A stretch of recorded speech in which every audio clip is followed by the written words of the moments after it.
Hey everyone, welcome back to the Infinite Me. Hello. Hope you're feeling very infinite today. So yesterday after our conversation, Mandy was saying that she felt, I guess, moved to start doing some work or doing our project and fronting our project, as in I'm doing it for me.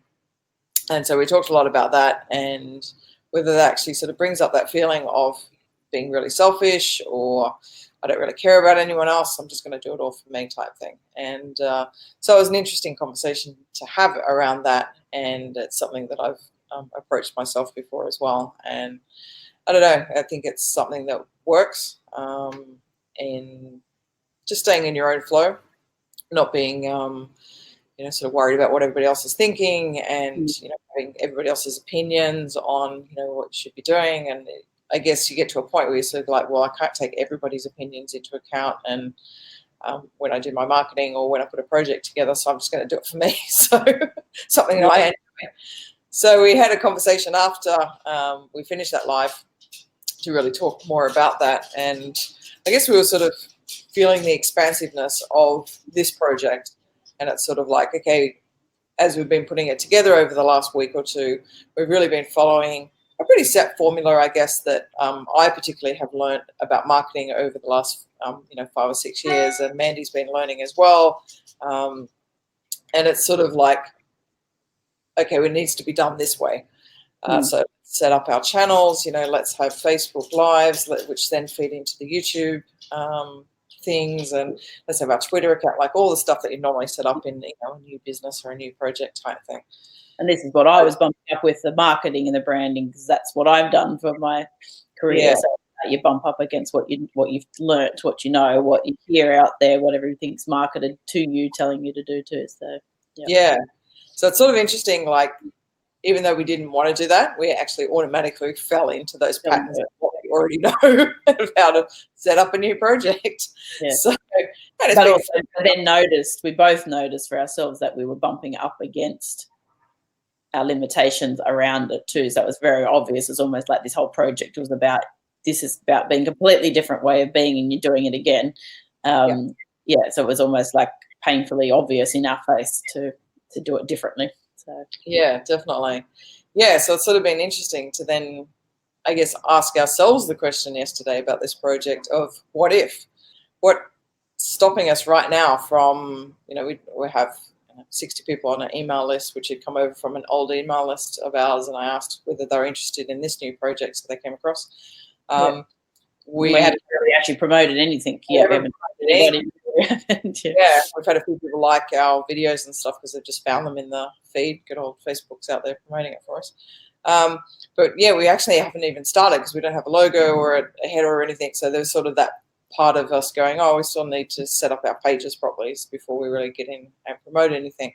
Yeah. But sort of asking the questions like, what would we like to do right now? Like what project, if you could do anything right now in terms of putting out something to the world other than these lives, it's like, what would that be in terms of a program? And it's like, oh, I really want to do some coaching, so some small group coaching where we can really dive in to more of these concepts with people and really help them live more infinitely, like really ask these sorts of questions that we're asking ourselves right now and going, what if? Like, what if you didn't have to do it that way? What if you have done it like that way before, but what if you didn't have to do that way again? Like, what would that look like? What if you didn't have that feeling right now that you didn't know how to put this out?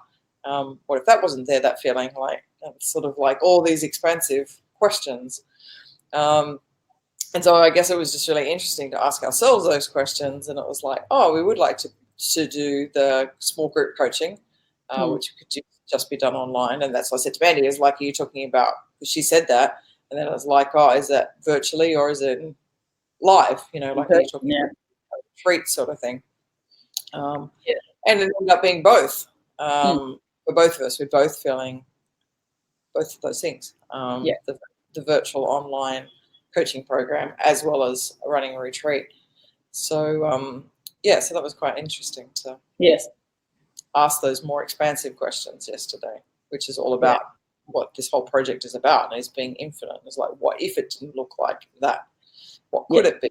Yes, because the traditional marketing model would tell us that, and this is the line we started going down. It's like, okay, well, we've got to start with a free Facebook group, and then we'll have a, we want to have a membership model, which we probably might still do. Like, we don't know. It still feels like it's got some juice in it for us. So it's kind of where we can put more content out for people to sort of, have available whenever they want to log in, and a support group and things like that. And then, having a next level up where people want to do a bit more of a deep dive and they want some accountability and some support and some, some help with their journey and living this, and then you might go, and then from there you go to a retreat. So it's kind of like there's this value ladder thing that marketing will tell you got to walk people through. And then we're just like, well, we might still create all those things, but the thing that's actually really, really calling us right now is the coaching part, like the actually jumping into the trenches with people and having fun with this stuff and actually living it. That's the bit that really juices us up when we talk about it. So why can't we do that right now? Like, what is the thing that's stopping us from doing that? And it's not even about identifying what is that thing. It's just more going, well, why can't you? Like, what if everything's infinite and I'm creating all this? Why can't I just create what I want? So, yeah, that's what we've been really feeling into and seeing what's coming through us. And that's what's been coming up right now is definitely that, the in-person and the virtual. But yeah, definitely having the conversations with people. That's what feels like it really lights us both up. So. Yeah, definitely. It's I guess it is that accountability aspect sort of thing of asking those expansive questions. It's really not even coaching at the end of the day. I think coaching at the end of the day is just asking people the right questions sort of thing to get them to reach their own conclusions. And I sort of see it as really similar to that. It's like seeing something for somebody where they can't see it for themselves sometimes, where they're getting stuck in a way of thinking, and having somebody point something out for you to open up your way of thinking. That's often all it is, kind of thing. At the end of the day, you're the only one that has the answers for yourself at the end of the day. So you have to come to your own conclusion and your own awareness around thing. But sometimes it's just very helpful to have somebody, on that journey with you to see further maybe than you can see right now, or to keep the possibilities open, because sometimes our limitations want to pop in to tell us why we can't do something. Or, immediately, I was just saying this to Nat earlier, that feeling into even say doing a retreat, that sort of, I'd love to sort of go somewhere and do all that too. And but then you notice that thought process pops up. It's like, oh, well, where would the people come from, and how would they get there, and how much would that cost them to get there? And all those sort of thoughts immediately pop up, and then I have to kind of keep stepping back and kind of going, no, I don't actually have to get involved in that part of it. The infinite feeling coming through is, I would love to have an in-person retreat. That's it. That's all I need to know right now. That's all I need to follow, that feeling. The how gets taken care of. That will show up how it needs to happen. I don't need to start micromanaging how this is going to unfold. Stay in the feeling until it's true to take that next step. And I guess that's the hard part, isn't it? Like when you start something and you get an idea about, oh, I'd love to do this, and then all these questions start coming up, like you're just saying, like, where would the people come from? How would we market it? Like, I wasn't really thinking about where would they fly from. I was more thinking about how we're even going to find them in the first place. It's like random. The marketing aspect. Parts of the world. So, like, I'm thinking, oh, well, I'm in Australia, so if I've got to travel farther, where's it coming from? It's that kind of a process. Just start putting in that. Don't logically make any sense. Like, or logically, I suppose you could explain that away and kind of go, well, people do have to get there, and they do have to. But it's like, well, that's coming from a limitation that I might have around what I think is possible right now around me going onto the other side of the world to go somewhere to a retreat, and that's assuming it's on the other side of the world to where I am right now. Who knows whether it's kind of like all this, there's actually nothing in place, but this is how the mind works, or the ego kind of kicks in and grabs a hold of something, and it's just like, well, it's not a thing yet, it's already trying to put the limitation on how it's going to unfold. Hilarious, isn't it, how you do it? Like, whereas that infinite feeling coming through is, I would love to have an in-person experience with people. That's it. That's the only thing that's the truth of the matter right now, is that, like, that feels really fun, feels really expansive. That's it. Sit with that feeling. So. And it's interesting too, because you don't have a sense of where it is. No, not right now. Yeah. For a long time, I've had a real visual of, and I've had researched it before, so that's probably why it's still there, is Montenegro, which is right next door to Croatia. And it's a bit of an undiscovered jewel sort of thing. Everyone's discovered Dubrovnik and Croatia now and stuff like that. And it's just such a beautiful area around there. So I had seen like lots of different villas, like really big houses and stuff that overlook all the water in Montenegro. And I was just, it's really stuck with me for some reason. And it's like, it's there. Like, if I'm going to have a retreat, at some stage I'm going to have one there. Yeah. So I started looking it up last night on Airbnb and just seeing what's available. And it's really cool. Like, there are actually some really cool villas. There's one right on the water. And they're pretty reasonably priced. I mean, not that that matters that it's reasonably priced, but it's sort of just interesting to note, I guess, that it's actually not extraordinarily priced to be on the water somewhere in a big house. And I guess in some ways that's surprising, because you sort of might think, oh my God, it's going to be like, $1,000 a night type thing to put something like this on. And, we're going to have 5 nights. That's $5,000 all of a sudden. And then you start doing all the calculations, like, what are we going to charge people? Oh my God, like, we're only charging people $2,000. Then you're going to have at least 2.5 people that sign up for that. And that's even just to cover that cost. And we're going to get Mandy over there. Then, and all this stuff starts like, crap. No wonder you never get on with anything. Like, all the how you're going to do it comes about. Yeah. It's like, report. Yeah. Yeah. And it's like, okay, what part is your job and what part is the infinite's job to take care of? And I guess that's what we're exploring right now. That infinite feeling, sitting with that feeling until the actual next step presents itself really clearly what it is to do. And that's what's happening for us at this project. Exactly how it's unfolding is like, we have an idea of what we think is going to happen. And we follow that feeling, and then we notice the things come in and like, oh, we should do this move, set it up. And we did go down that track for a bit, following that. Oh, we need to follow this step and then that step and that step. And then we're like, no, that's actually not the feeling anymore. We've gone down the track of the ego now. So it kind of keeps stepping back in to the feelings. So it's like, okay, right now, the next step maybe hasn't fully presented for me what that is, but for Nat, maybe that is, she's feeling this call to the Montenegro place. And so it's like, okay. Yeah. Let's go with that until, we don't have to be having the same ideas. We're two individual, expressions of the infinite right now. So it's kind of like we're going to have different thoughts. We're going to have different feelings. So let's just explore where Nat wants to go right now, and until something else kind of presents for me. So. Yeah, it is interesting, isn't it? It's like, okay, so I have this feeling that, I look up the Montenegro places and I go, oh, that one looks pretty cool. It's like right on the water. That has a really nice feeling, like you're tuning in. Yeah. Like, that one feels really nice. Like, it's got a really nice energy to it.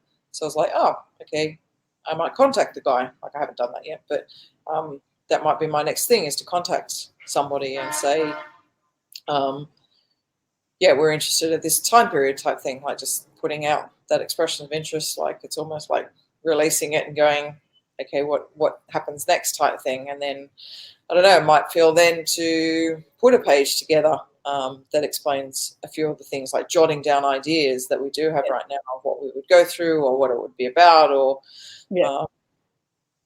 it's sort of, there's no structure to it at all. It is literally following that feeling moment to moment, and that's all it can be. And if there is nothing coming to you, then it's about not doing anything for it.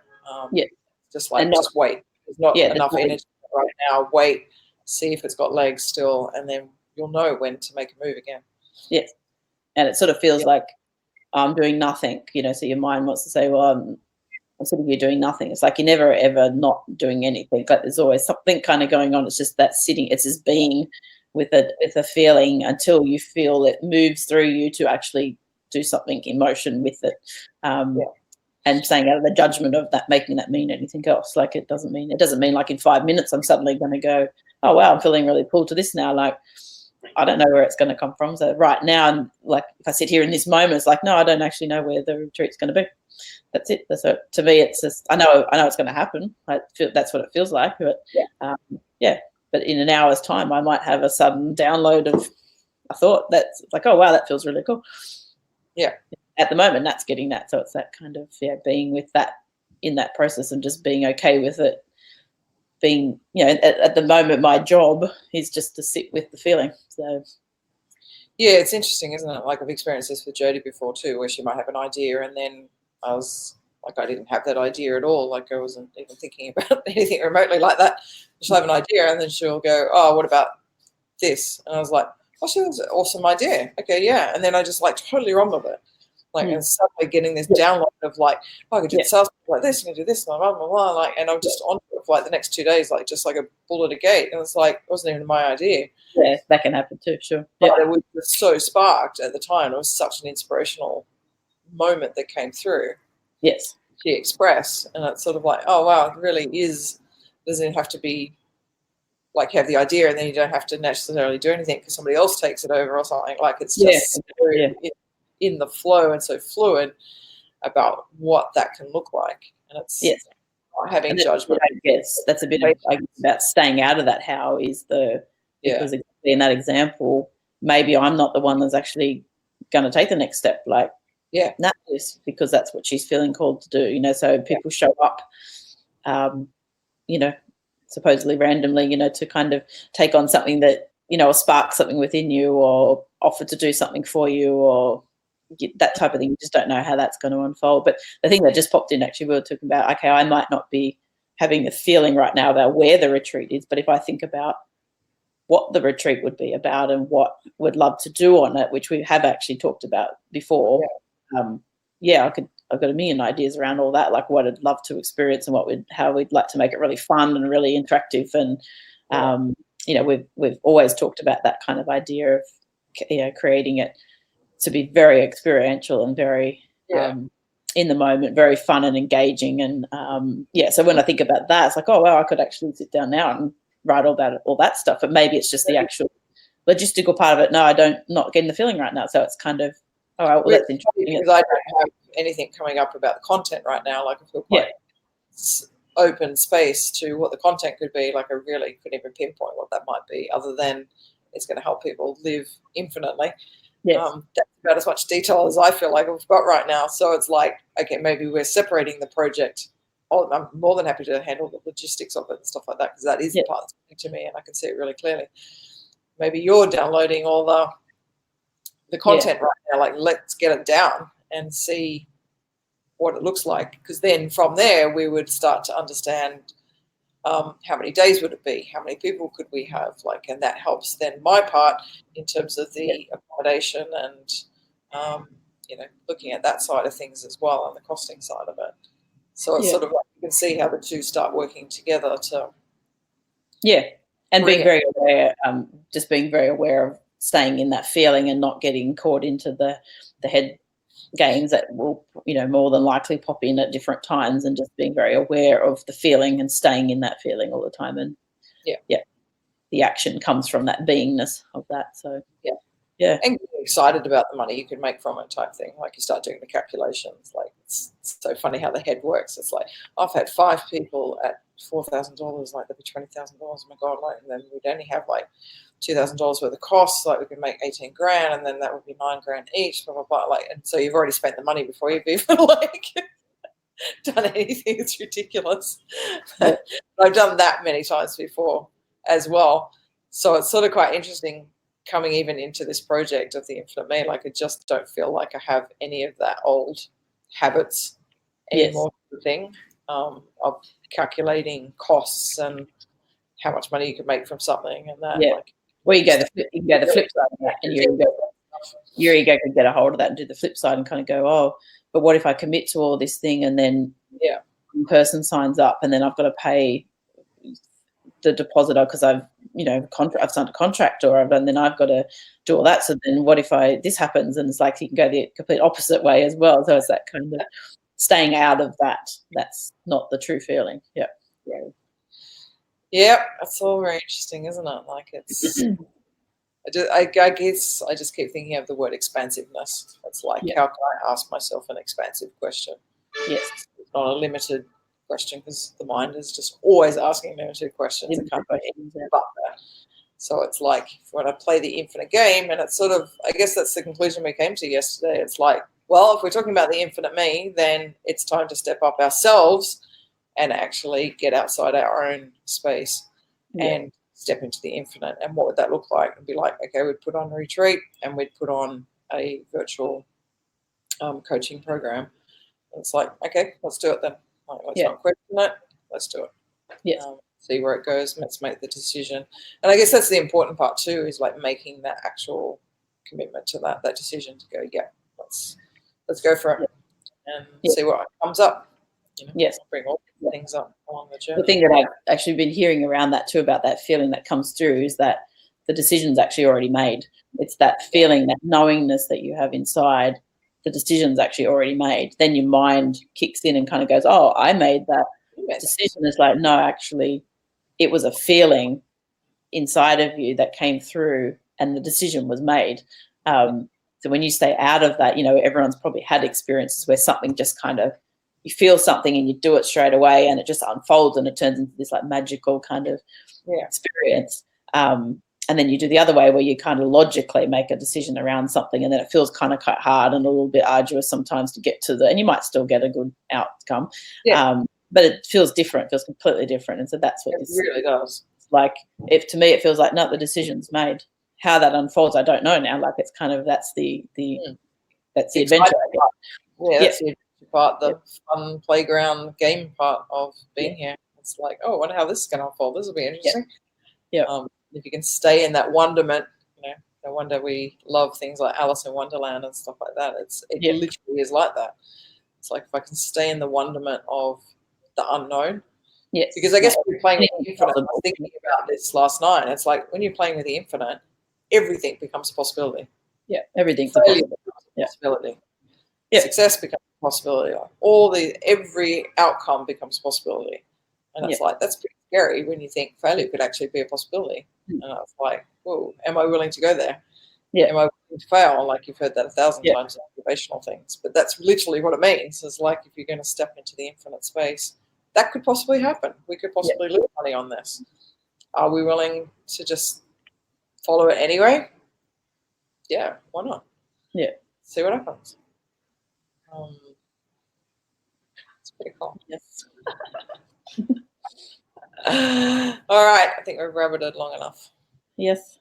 I'm going to go look up villas in Montenegro. Well, we shall see you tomorrow. See what unfolds tomorrow in the storyline. Yes. Have a good day. All right. Have fun in your infiniteness. Bye. Bye.